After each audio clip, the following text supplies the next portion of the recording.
Alors, maintenant, exercice numéro 4 et 5. Écoutez bien, d'accord? Parce que ce sont très très importants. Vocabulaire.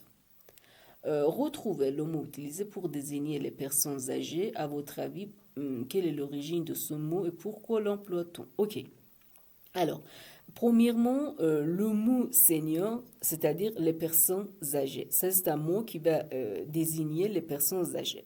Mais bon, vous savez, en France, si on dit senior à la place de dire une personne âgée, c'est beaucoup mieux.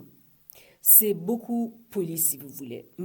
Mais bon, personnes âgées, des personnes âgées, c'est pas impoli, hein, c'est pas impoli, mais c'est pas très joli, si vous voulez. Donc, à la place, on dit les seniors. À la place de dire ça, on dit les seniors. Alors, ce mot vient de l'anglais américain, c'est-à-dire que l'origine c'est ça.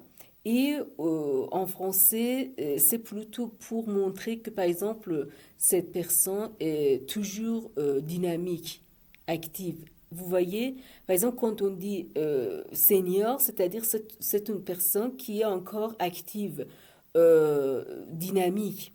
Mais quand on dit, par exemple, une personne âgée, c'est-à-dire que la fragilité, la maladie, la fin de vie, ok, il est âgé, donc il ne peut pas travailler, il ne peut plus travailler, il ne peut plus bouger, il est malade, des choses comme ça. Vous voyez la différence, les seniors et les personnes âgées. Donc, ça serait mieux de dire les seniors, c'est-à-dire quelqu'un qui est toujours actif, si vous voulez.